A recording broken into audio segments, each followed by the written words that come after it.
again to today's Friday Happy Math Hour. Um, want to welcome all you guys back. I know some of you guys missed last Friday. We had a holiday. We had a Easter holiday break, so hopefully you all had a good 3-day weekend and enjoyed your nice holiday. So let's get back to business. So today's session for the Math 1324, we're going to be looking at sets, probabilities, permutations, and combinations. Okay. So these are our topics. Um, so please, if anybody has any questions, I don't have access to the chat since it's a PowerPoint slide. So if anybody has any questions, you need to slow down or go over a certain material, please just open your mic and say so. Okay. All right. So let's start with a definition. What is a set? So a set is a well-defined collection of objects. Okay, and this could be anything. But of course, in this class, we're mostly going to be looking at numbers, right? That's going to be our objects. But a set could be any well-defined collection of objects. So examples of well-defined collections is all the students in my math class. That's a well-defined collection, and we can say these students are belong to a particular math class, which is my math class, right? Or letters in the alphabet. We know that the letters in the alphabet, there's 26 letters, and we know that each letter um, has its own sound and placement in the alphabet, correct? So this is what's called a well-defined collection. Okay, so the collection of young adults is not a well-defined because, well, what type of young adults? So who do these young adults belong to, right? So this is not a set. If it's not well-defined, even though it could possibly be a collection of objects, it needs to be well-defined in order for it to be a set. Okay. Now, the collection of young adults between the ages 18 to 29, well, that's a different story. Now, this is a well-defined, right? We can constitute this as a set because we've defined it, right? Not just they're young adults, but they're young adults between the ages of 18 and 29. And hopefully you start getting the idea of what sets are. Okay. So capital letters such as A, B, and C are used to name sets. Okay. We like in mathematics when we give name to an equation or a formula, we give it a name. And then for sets, we're just going to use capital letters, and the most common ones are just these first three, A, B, and C. Okay. So each object in a set is called a member or an element. You're going to hear me use more. I'm more familiar by using the word element of the set. Okay. But it's also considered or called a member. But for this session, again, the elements in the sets, I'm going to call them as elements. So let's get a little bit more syntax. So when we're using sets, we're going to use the squiggly brackets to enclose the objects in the set. Okay.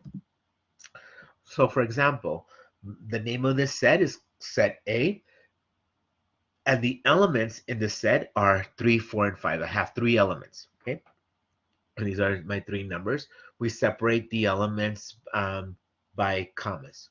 All right. So again, that's the syntax representation, and in English, we would read this as set A consists of elements 3, 4, and 5. Okay. So this symbol, this one that looks like a E, right? This is an element of the set, means that it includes it or it's part of the set. Okay. So when we draw a line across this E, we call this not an element in the set. Is the you can call it the opposite or the negation of a statement. Okay. So for instance, if we have again our set A, which includes these 3 elements, 3, 4, and 5, we can say that 3 is an element of A, or 3 is an element of the set 3, 4, 5, because 3 is included in that set. Okay, so that's how we would read this word, the element or the symbol E. Okay, so 3 is an element of set A, or 3 is an element of the set containing 3, 4, and 5. Okay, so For example, if I would say 2, 2, if you see, it's not a number in this set. So we will draw the slash across the E, saying 2 is not an element of A, or 2 is not an element in the set 3, 4, 5. Okay, and these are the words in English. Okay. All right, so definitions and examples. So an empty set is a set with no elements. And the way we write it is we have two forms of writing this. We can write it with a circle or a zero with a slash through it, right? With this slant line slash through it. So that means empty. Or we just write the brackets and we don't put anything in there. So both of these are representations of what we call an empty set, a set with no elements. Okay. So for two sets to be equal, they need to contain the exact same elements in each one. Okay. If one has one more than the other or one's missing from one or the other, these are not equal. For two equal sets to be equal, again, they need to contain exactly the same elements. Okay. So for example, the order does not matter in the set. So as long as the elements are inside, they are considered equal. So for instance, if I had one set that is 3, 4, 5, and I have another set that's 5, 4, 3, even though that the order is not the same, they all include 4, 3, and 5. So all these sets are equal to each other because they contain exactly the same elements. So sometimes when we're talking about sets, we kind of put in English with math together to write these sets, and what we call this form is called set builder notation. And again, it's a mixture of math and English together to describe elements or objects in a set. So let's do some examples of this. So let me go ahead and um, read it. So we have X such that X has property P. Okay, so again, this is how we read it. The set of all elements X such that X has property P. And the again, we know that it's a set because we're using squiggly brackets. Okay, the X, the first X that you see there at the beginning is the variable that we're going to be using to represent our objects. And that little it shouldn't be slant, but because the writing is in italics, it's not a slant line. It's supposed to be just a pipe, or it's a parallel little bar. That is also means equals. Okay, so and you'll see that in more examples. Okay, so if we look at this, X such that X has property P, okay, is the set where this is X is the variable that we're using for the sets, and all of the elements of this X. And then again, what are we talking about? Such that, again, is this little pipe here. And this is a definition that we're giving for the X, okay? The property P. So let me give you an example. List the elements in the given set. Let's do A. X such that X is a natural number more than 5 and less than 8. Okay, so we're defining the set X, and X is variable X is going to represent these natural numbers that are more than 5 and less than 8. So basically what we're looking at the numbers in the set 6 and 7, right? So let's look at this. So here, um, this is how we would write this set builder notation that was mixture of English and math is to represent basically this set, just 6 and 7, right? How about B? X such that X is an integer and -3 less than X is less than or equal to 1. So what they're saying is that X is an integer, and the integer falls between less than 1, less than or equal to 1, but greater than -3. Okay, so let's see. What are those numbers? So that would be -2, -1, 0, and 1. These are all integers, and they fall within my parameters, right? So on this one, we like to say that we have that word and. Okay, so it has to pertain to these two properties, that it's an integer and it also has to fall within some parameters. So you'll see these words and or for sets. Okay, then we'll look at some more examples. So we need to know this. We need to be able to convert from a set to set builder notation. Okay, um, again, and you'll have some homeworks that will aid you with this. Okay, so just to review, okay, to help you with your homework, okay, whole numbers are your basic counting numbers starting from 0, 1, 2, 3 to infinity. Okay, your counting numbers by themselves are just the 1, 2, 3, 4 to infinity, right? So these are natural numbers, are also counting numbers. So something need to know. Okay. So let's look at these examples of your homework. State whether the statement is true or false. So again, we know what that little symbol E means. That means that 3 should be included, or it's included in the set. So we see our set, we have 2, 5, 7, 9, and 10. Do you see the number 3 as an element in that set?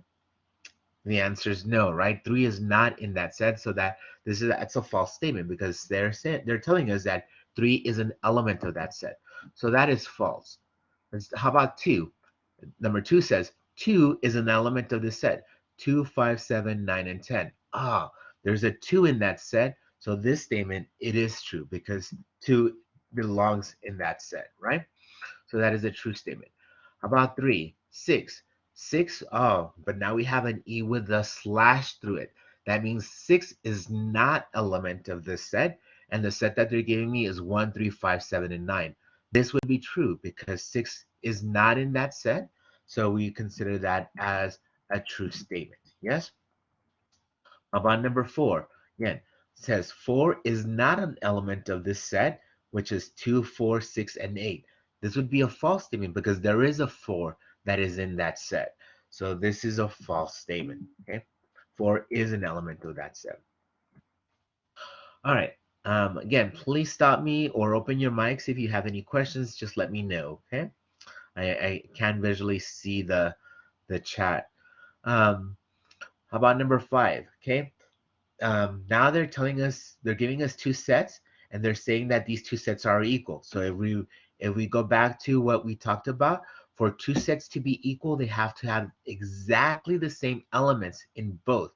If one has one more than the other, or they're not this, or they don't have the same elements, then the sets are not equal. So let's see. The set on the left has a 1, so does the one on the right. The set on the left has a 2, so does the one on the right. The set on the left has a 3, so does the one on the right. The set on the left has a 4, so does the one on the right. So the order doesn't matter. The only thing that it matters is that we have exactly the same elements in both. So for number 5, this is a true statement because it does have all of the elements exactly on both sets. Okay? But what about the number 6? This one's obvious, right? We can see that the set on the right has an additional element, has a D. There's no D in the one in the set on the left. The set on the left just has A, B, and C. So then this would be a false statement. These are not equal because again, they do not have the same elements. All right, how about number 7? Now they're giving us an equal with English words. This is not set builder, okay? Set builder has to have the pipe in there. So this is just a wording in English. It says all the whole numbers greater than 5 and less than 9. So what they're saying is we're looking at the numbers 6, 7, and 8. So that is what the set on the right is, 6, 7, 8. So number 7 is a true statement. All right, what about number 8? Again, another just a statement in English. All natural numbers not greater than 4. So um, if we look at this one's false. Why? Because 0 is not a natural or counting number, okay? And again, the homework is going to throw a little curveball like that to see if you really know the difference between your counting numbers and natural numbers and all of that. So again, please keep those in mind. How about number 9? Now number 9 does give us the set on the left is in set builder notation, and it says x such that x is an even integer, and then it has a comma, so that means also and um, that x has to be less than or equal to 19, but greater than or equal to 5. So let's look at these numbers. The integers between 5 and 19 that are equal to these two boundaries would be 5, 6, 7, 8, 9, 10, 11, 12, 13, 14, 15, 16, 17, 18, and 19, right? But on the one on the right, they're missing quite a few, right? They're missing 7, 9, several of them, right? So, oh, sorry, they're missing see, I'm not following the rules. There was two parts to this, that even integers. So it would have been 6, 8, 10, 12, 14, 16, and 18. So we're missing one, the 18. Again, got fixated on just the integers, but the first part said even integers. So we got to be careful on that, okay? Um, let's look at the last one, 10. X such that X is a vowel. So what are the vowels? Vowels are A, E, I, O, U, and that's the set that they're giving us on the right. So then that one is a true statement. Yes. So hopefully you see how to um, know how to determine if elements are included in a set. How now you hopefully you can determine or see if two sets are equal to each other. Okay. All right. Now, let's look at another topic. Let's look at this subsets and proper subsets. So first, let's look at this word universal set, a set that contains all of the objects being discussed. Okay, again, universe. Hopefully that triggers this notion that when we're talking about the universe, everything. So again, universe in sets means all of the elements that are part of our discussion. Yes. So subsets and proper sets. So this is the book definition. A set A is a subset of set B, okay? And this is the notation. It's like a elongated C with a sub with an underline on beneath it. So that's how we read it. A subset of B. Provided that every element in A is also an element in B. This is what it's called a subset. That all of the elements in one are in the other, okay?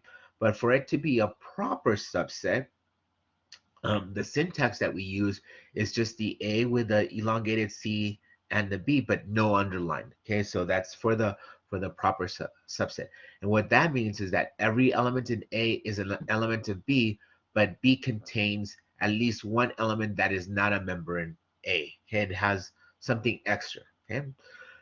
And then when A contains an element that is not in B, then A is not a subset of B. Okay, and that makes sense, right? So if there's elements not in one but not in the other, then we say that these are not subsets of each other. And again, we use that slash that represents the not. Okay. All right, so some more book definitions. So we say here for any set A, let's read this. The empty set, again, remember this, the zero with the slash it stands for empty. Okay, so the empty set is a proper subset of A. Okay, so for any set. So what is that saying? That the empty set belongs to all sets. Okay, so whenever they give you a set, you know for sure there's one included, which is the empty set. It's always part of every set. Okay. Um, then the next one, the empty set is also a um, subset of A, and A is a proper subset of itself. Okay, kind of like the identity. So let's look at some examples. Okay, if we have set A, which is ABC, set B, which is ABCD, and set C, which is CAB. So let's see. Um, we can say that A is a subset of B because every element in A is also in B, right? So if we look at set A and B, there's ABC and set B has ABC as well. And it's a proper subset. Sorry, it's a subset because all of the elements in A are included in B. But we can say also that A is a proper subset of B because if you see, B contains an additional element. Just what the book definition says, that if there is an additional element in B that's not in A, we call that a proper subset. Okay? How about C? B is not a proper subset of A. Why is this? Because every element of B is not in A. Okay? How about, oops, how about D? A is a subset of C. Why? Because every element in A is also in C. But we can't say that it's a proper subset. A is not a proper subset of C, um, because we don't have, we're missing some of the elements, right? And F, um, the empty set is a subset of A. And this is what we were talking about, right? That the empty set is a subset and proper subset of any set. You'll always find the empty set in every single set. Okay. So don't be tricked whenever they give you an empty set. Okay. They said, what's an element in this set? Do you always, if you don't see anything in there, the answer is always the empty set. Okay. But there's nothing there. All right. So let's look at more examples of dealing with um, subsets and proper subsets. So let's look at these sets. Let set A be -4, 0, and 4. We have three elements. Set B has -3, -2, -1, 0, 1, 2, 3. We have set C, which is -4, -1, 0, and 4. And we have set D, which is just 0. We have set E, which is just -4. And then we have U. Okay. Now let me remind you, when we the universe, the symbol that we use to represent all of the elements that we're being considered, that's called the universe, and the symbol is given by this big U. Okay, this is means the universe. So the universe is all these numbers: -4, -3, -2, -1, 0, 1, 2, 3, 4. Okay, so the question says, insert the subset or not a proper subset to the given statement. So let's look at the first one. 11. A blank with U. Okay. So A, we know that it's a subset, right, of our universe, because A is included in all of the elements in U, right? Okay. How about 12? 12 again. E is a subset of A, because again, every element in E is an element in A, but contains at least one element not in E. Okay. 13. 13. A is not a um, um, subset of E. Why? Because every element in A is not in E, right? So 0, 4 are not in E. Okay. Same thing with 14, right? B is not um, a, a subset, because every element in B is not in C, and we're missing quite a few on that one. Okay, but about 15, again, the empty set. We know that the empty set is going to be a subset of any set. Okay, so that one is a gimme. How about this one? Now we have a set 0, 1, and we're comparing it to set D, which is only has 0. So then this is, again, this is not um, a subset, because every element in the set 0, 1 is not in D. We're missing the 1, right? Okay. 17. D is a subset of 0, 1, because again, D has an element, the 0, but the set has one more element, which is that 1 again. Okay. 18. D is a subset of B. Again, every element in D is an element of B, but B contains at least one element not in D. And then the last one is the same. A, every element in A is included in C, but C has an extra element that's not in A. Okay. So hopefully you know how to recognize these and answer these questions. Okay. Let's look at this. List all the possible subsets for each of the given sets. Okay. So let's start with A. So let's list them, okay? Don't forget to list the one that's given. So first, let's recall the definition of a subset. Is set A is a subset of set B, written like this: A with this elongated C underlined by B, provided that every element in A is also an element in B. Okay, so the solution is for 4 and 6. Again, um, we know that the empty set is a subset of 4 and 6. We know that 4 is a subset of 4 and 6. We know that 6 is a subset of 4 and 6. Okay, so and 4 and 6, again, the giving. I usually start with that one because sometimes it's easy to forget that the one that's given is also a subset of itself. Okay, but these are the subsets. The empty set, 4, 6, and 4 and 6.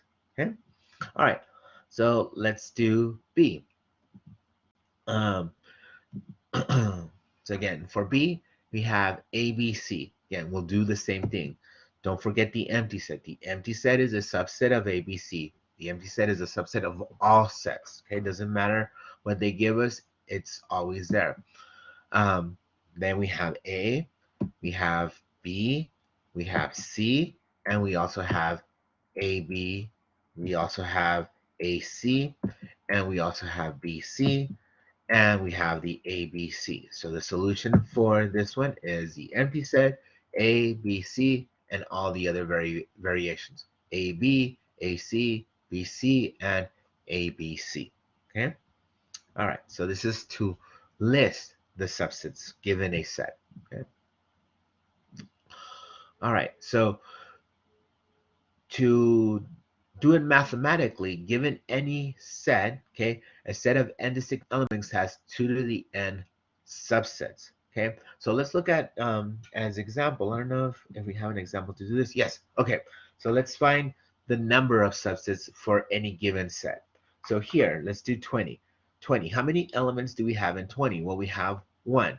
So that would be 2 to the 1. So we're going to have 2 for 20. And if we do that, what are they? We can list them. The two subsets of 3 is, again, the empty set, that's 1, and just that one element, 3. Okay? How about 21? Red, white, and blue.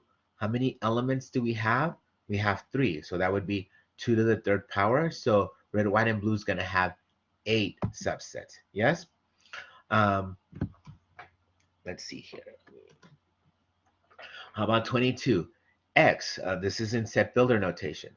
X such that X is a whole number less than 5. Okay, so we have 0, 1, 2, 3, and 4. So there's 5 elements. So 2 to the 5 is going to be 32 subsets. Okay, so this definition will come in handy a lot whenever you're asked to give the number of subsets in a given set. Okay, use this definition. 2 to the n, where n represents the distinct elements in the set. Okay.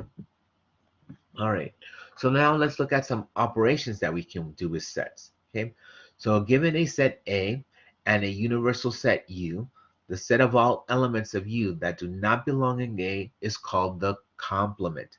And the way we write the complement is by a little hyphen. Okay, so to say, if I want to find the complement of A, we write that as A with that little hyphen. Okay, or we read it as A prime. Whenever you see something that says A prime, that means A complement or not A. Okay, not like that, better, not A. So we're looking at everything that is not in A. Okay, so let's look at an example. Let's say that my universe of set is the counting numbers 1 through 12, and we have a set A that is just 1, 2, 3, and 4. Okay, so here the best way to see this is by creating what is called Venn diagrams. And Venn diagrams are ideal to use with sets. So just to give you a little review of how we do Venn diagrams, our universe, to represent that we're dealing with a set and that has a universe, we do a square or a rectangle box, okay? Our rectangle box is going to represent our universe. Usually, we label the box with the U. Sometimes it's inside or sometimes it's outside the box, but we write the U on the top that we're dealing with a set. Um, and then objects in the set are like the names A. Since I only have one set, we're gonna label it with a circle. Okay. The way we represent objects on in a Venn diagram picture is with circles, and usually some books label the element inside the circle. I don't like to label that because I like to put the elements inside the circle, and usually the name on in convention we put the A on top of the circle, okay, right on the top. That's where we name them. But again, just for explanation purposes, this is to show you that this circle is called A, okay? So when we're doing our Venn diagram, um, everything inside the circle is all the elements in A, and to show you the complement not in A is would be everything that's outside the circle. Okay, that would be the complement of A or not A. So let's look at it with the numbers. Find not A. So if I know that A is this 1, 2, 3, 4, okay, but my universe is 5, 6, 7, 8, 9, 10, 11, 12. Well, that means that all these other numbers live outside the circle. They're out here. It doesn't matter where you put them, just not inside the circle because they're not part of A. These numbers are outside. So, and you see how easy it is to visually see the numbers that are not in A. The numbers that are not in A are everything outside the circle, so the answer would be that. It would be 5, 6, 7, 8, 9, 10, 11, 12. Everything that's not inside the circle. Okay. So Venn diagrams come very, very useful to answer questions like this using sets. Okay. All right. So let's look at more specifics on our Venn diagrams. So let's say that we're given two sets. Okay. Usually I tell students when we're dealing with two sets and using Venn diagrams, it's like the MasterCard picture, right? It's two circles overlapped by each other. So let me give you an example. But when we're talking about the and, what we're talking about is the intersection between two sets. And in this case, we're going to look at the intersections between A and B. Okay, so what this means is that the elements in this intersection belong to both sets. They belong to A and they belong to B. This is what's called intersection. So let's look at an example here.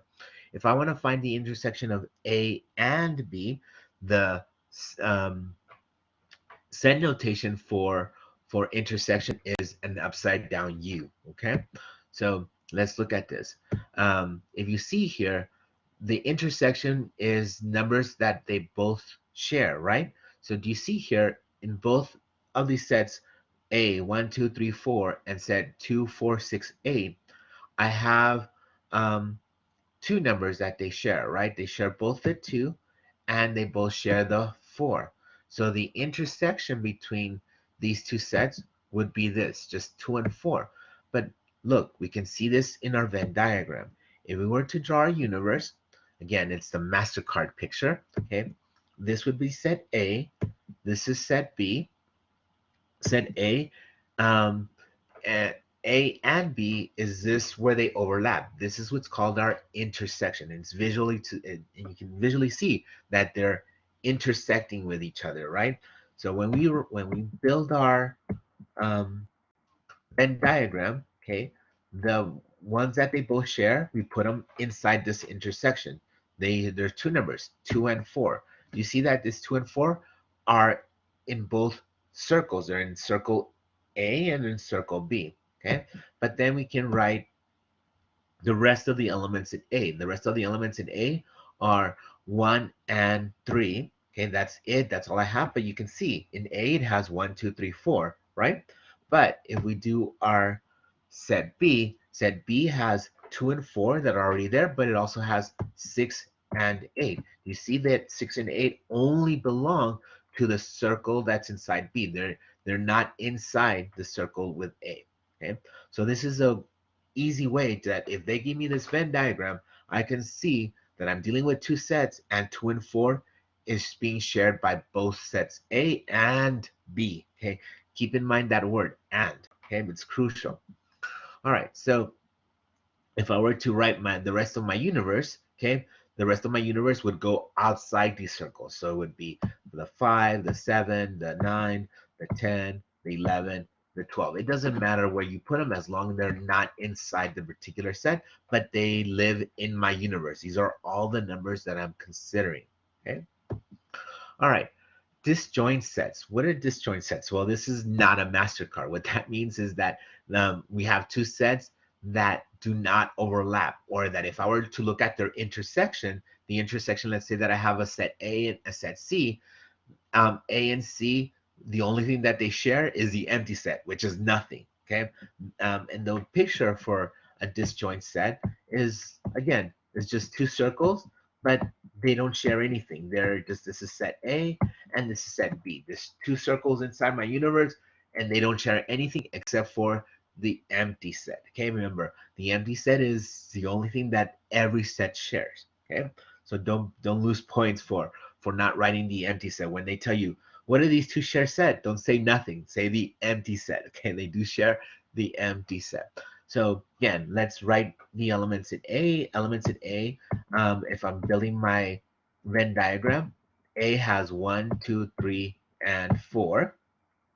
Okay, I have another set which is my set C, which is 5, 7, 9, 11. Right? And as you can see, these circles don't overlap, so they have nothing in common. So they're called disjoint sets. And then my universe would be everything outside, 6, 8, 10, 12, right? Questions, please ask me. Again, I can't see the chat, but if you have any questions, just open up your mic and let me know, okay? All right, let's do union of two sets, the word or, okay?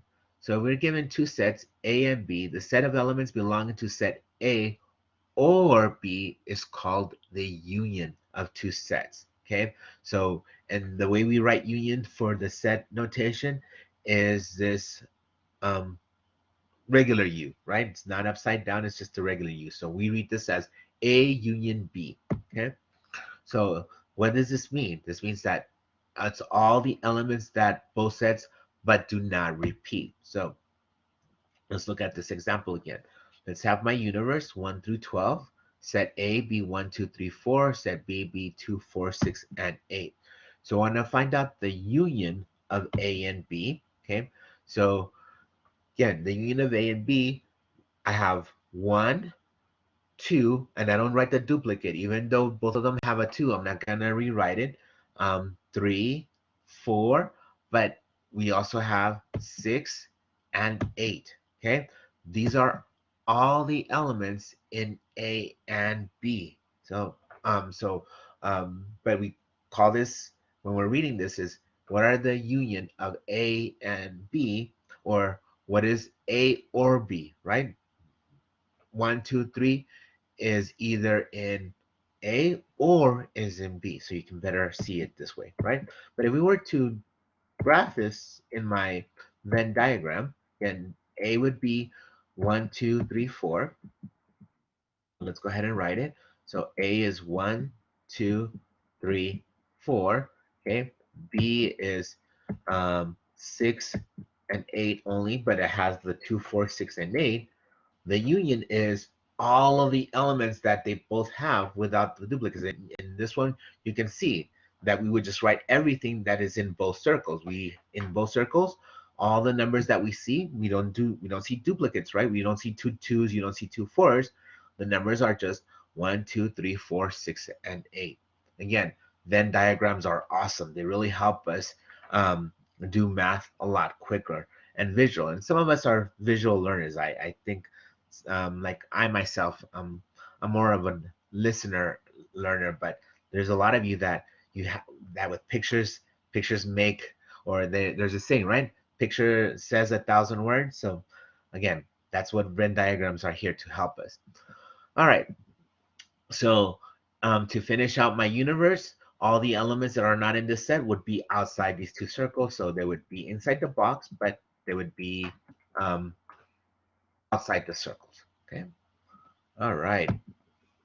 Let's look at some operations of sets. So let's say that let A and B be any sets with the universe signifying the universal set, okay, or the U.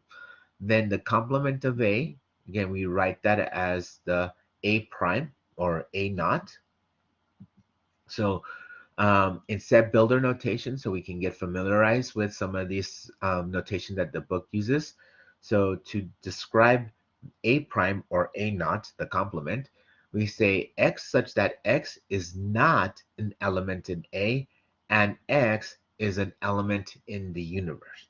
Okay. So again, the picture example is this. This is the example of the complement. If I have a set A, the complement of that is everything that's outside that circle. That would be A prime. Okay. The intersection of A and B, again, in set builder notation, means that X such that X is an element of A and X is an element of B, right? It's the elements that they both share. That's the intersection. Okay. What about the union? In set builder notation, we read this as set X such that X is an element of A or X is an element of B or both, right? So that means that we're looking at all the elements that are in A and B. And again, the intersection will take away the duplicates. We never write duplicates for unions. Please keep that in mind. Do not write duplicates on the homework because the computer will mark them wrong when you put a number in there twice. Okay, no duplicates. All right, so let's look at some exercises to practice. So we have our universe. Our universe is A, B, C, D, E, and 1, 2, 3, 4, and 5. Okay, that's our universe. And then we have three sets, and then they give them three different names for this one. We have set X, set Y, set Z. So let's look at this. List the members of each of the given sets using the set braces. Okay, so we want X intersection with Y. Again, the little U upside down, that means intersection. So to better do this, again, we can write them out and do them one by one, but why do all that hassle? Let's go ahead and create our Venn diagram with what they're giving us, and that way we can just look at our diagram and answer all these questions all at once, okay? We want to work smarter, not harder. So let's go ahead and write a few information. If we want to look at the primes of each, if we have A, B, 1, 2, and 3, X prime would be all of them that are not these. So that would be C, D, E, 4, and 5. And so we'll do the same for Y, and we'll do the same for Z because we have some primes there that they're asking us. Okay, so let's go ahead and, well, actually, Mr. Sassi didn't build a Venn diagram. I would have done that, but let's go ahead and just answer these. So if I'm looking at the intersection of X and Y, okay, if I'm looking at this, this means that the intersection of X and Y are only the elements that are shared in both. So when I look at X and Y, the only ones that they share, again, is the B, the 1, and the 3. Those are the only elements that they share. So those would be my intersection. What about X union Y? That means that all of the elements that they both have, again, do not do duplicates.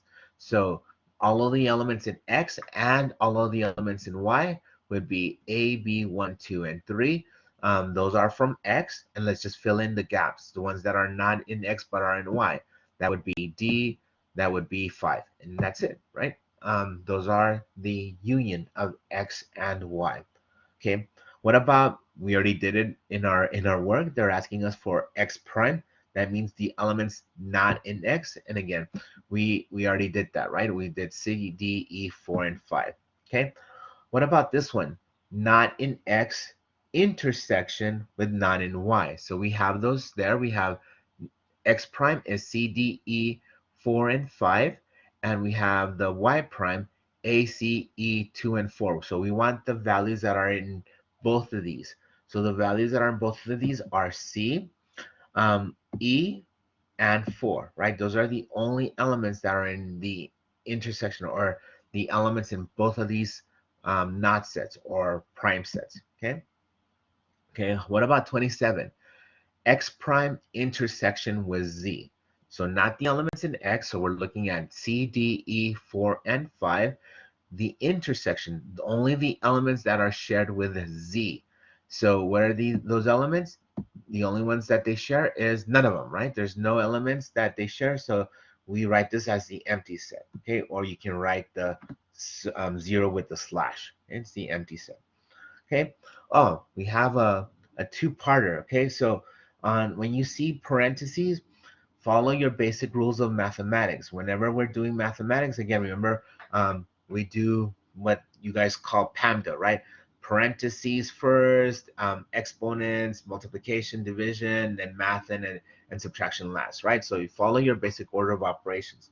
So the way I would do this one, I would do first the y intersection with z. So I'm looking at only the values that are shared with both y and z, right? So what are the elements that are shared with y and z?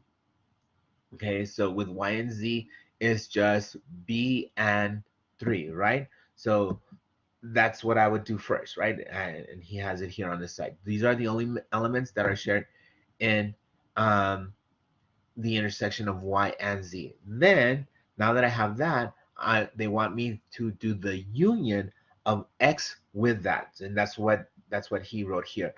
X union with B and 3. So again, to do this, you start with listing all the elements in X. So write A, B, 1, 2, 3. And is there any extra ones that B and 3 have that is not in X? Well, no. I already have the B, I already have the 3. Again, we do not write duplicates, so this is the answer. It would just be A, B, 1, 2, 3. Okay? Hopefully you see this. Again, whenever you have parentheses, follow your basic order of operations. All right. Um, so again, more with Venn diagram and with sets. Okay. So from the Venn diagram, list the universe set U, set A, set B, set C, the intersection of A and B, the intersection of A and C, the intersection of B and C, and the set A intersection B intersection C. So whenever you don't see parentheses and you have multiple, just do them like you read, just from left to right. The order, you can just go from left to right. Okay, so let's do the easy one, the universe. The universe means all of the elements that we're considering. So every letter that we see. So our universe would be A, B, C, D, E, F, G. We see all these letters in the alphabet, so that's our universe. Okay, so each circle represents an object. So if we were to label A, this is A. So set A would just be the alphabet letters that are inside the circle. So A would be just A, D, E, and G. If we call this circle B would only be B, D, F, G. If we consider this object or the circle C, this third one on the right bottom, the alphabet letters only in this circle are going to be C, E, F, and G. Okay, so we did that. We wrote our set universe. We did our set A, we did our set B, and set C just by looking at our picture. So now let's do a little bit of operations with the sets. Let's do the intersection of A and B. Again, we only want the alphabet letters that are in that centerpiece of our MasterCard symbol, right? The letters that are shared. So we see here the intersection of A and B are just those two letters, D and G. Those are the two letters that are shared with both A and B. What about the intersection of A and C? What are the two letters that are shared between A and C? Well, that's just um, G and E, right? Or E and G. Um, what about B and C? If we're looking at B and C, it's G and F, right? These are the only two letters, or FG, that are shared between both of them. It's our intersection. Now the last one, the hard one. But again, do this from left to right. Okay. First, I'm going to look at the intersections between A and B. The intersections of A and B, I know that's D and G. And then the intersection of C with D and G with C is just Oops. Um, the only things that D and G share is the G. So that's the answer. G is the only answer. Yes. And again, to read this is just read it from left to right. Okay. All right. I think I'm almost out of time, but let's look at this one. I think there's let's see, let me just make sure. I think this is the last slide. Just make sure I have enough time to explain it. No, there's more. Okay. Um, let's see. Let's see how far we get. So let's look at this. 60 people were contracted and responsible to a movie survey. The following information was obtained. So this is all what a survey did. They found that 6 people like comedies. They wrote all this down. So let's go ahead and build what it's asking. It says use a Venn diagram to illustrate the survey results.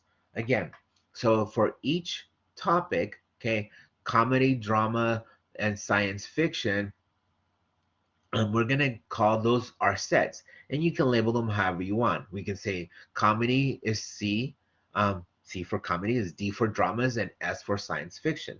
So then we can put the results, right? We can put the results. Now the way you want to build your Venn diagram, since we have 3 sets and we know that all 3 sets overlap, when you're building this, and I think he did it, you always start with your center, okay? With all sets share, and it's explained by this, the intersection of all 3, C, D, and S. So that goes in the center, and then you build from there, right? So if we look at the intersection of C and D, okay, C and D is comedy and drama. So comedy and drama, um, we have 13 people that like that comedy and drama. So we already had 6. So to finish the 13, we have 7 in that intersection. Okay. What about comedy and science fiction? There was 10 people that like comedy and science fiction. So we already have um, comedy and science. We already have 6, so we're to get 10, we're missing 4. So 4 will go on that other gap, right, of the intersection. 11 people like drama and science fiction. So in drama and science fiction, we already have 6, and there was 11, so we're missing 5. So 5 will go right below the intersection between drama and science fiction. Then we can start filling out our whole ones, right? So C has 26 answers. So for C, we already have some values. We already have 17 um, answers there. 4 plus 6 is 10, plus 7 is 17. So 26 minus 17, okay, this gives us 9. So 9 will go on the outside of the circle, okay, and so on. And you will do the same thing for the rest, okay? So I'm going to hurry these up because I know um, the slide and presentation is uploaded to our YouTube channel. I have 4 minutes. Just so I want to skip through and show you how we can answer these questions just by looking at our Venn diagram. So for instance, how many people survey like comedies but neither dramas or science fiction? So that means just the comedy by himself. So that's the answer 9. 9 is not included either in the dramas or in the science fiction. Yes? So I don't think I'll guess I'll just a quick introduction of probability. Okay, so probability is a process of doing an experiment to find an uncertain event, right? So to do probability, you have to first do an experiment. Okay, and the way I like to explain it is a good example is flipping a coin, right? When we flip a coin, in order for us to find out whether we're going to get heads or tails, what do we have to do? We have to flip that coin. When we flip the coin, that is our experiment to find out what we're going to get. Now, because we have only 2 options, again, this is a 50-50, right? 50 chance. So the probability, again, it's not here, but just to help you out and to fast forward a little bit, okay? So we're looking at the probability is 2 things. It's you're doing an experiment, but the answers for our probability are fractions. the numerator is one of the outcomes that you can get um, divided by our sample space. And our sample space is all of the possible outcomes that we can get. So for example, on my flipping a coin, if I want to find out what I can get when I flip a coin, I can only get one or two things, either a head or a tail. So my numerator is one, but my sample space, my denominator, is I have two possible outcomes. I can get a heads or a tail. So again, that's 1 over 2, again, half or 50%. So another example of doing an experiment is rolling a fair die, right? Um, a die is actually die. I think is plural. I think it should have been just dice, right? Because dice is just for one and dice for many, but it's okay. Schematics. Um, so if I'm rolling a dice, okay, a dice has 6 sides, 1, 2, 3, 4, 5, and 6. Okay, so my sample space for the dice is 6, right? I have 6 things to choose from. So again, flipping a coin is twice. Um, Heads or tails, I can do a tree, and these are all my options that I can get. Okay, so we can get heads, heads, heads, tails, tails, heads, tails, tails. Okay, so oops.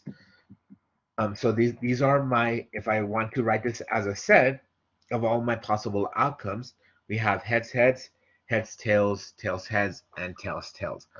Okay, so guys, I will stop it here. Okay, I've run out of time. Um, I hope I helped you out in this section. We all hope to see you again next week for continuing reviewing for your Math 1324. I am pretty sure Mr. Sasi, I know you miss him. He will be back with you all to help you with your 1324 material. So again, thank you for joining me. I wish you the best of luck in your classes. Okay. Again, if anybody has any questions, please feel free to stay. We have awesome tutors that can help you with any questions you have. Okay.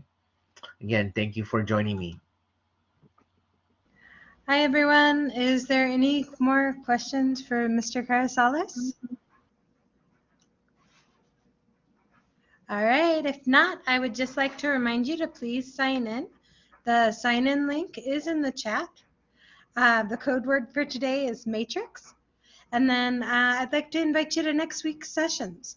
So at 1 o'clock for our regular academic success series, we're going to go on an EPCC culinary arts tour. And then next week for Happy Math Hour for Math 1314, we'll be going over inverses and determinants of matrices. For Math 1324, we'll be going over basic concepts of probabilities, permutations, and combinations. So again, we'd like to thank you for joining us today, and we hope you have a wonderful weekend.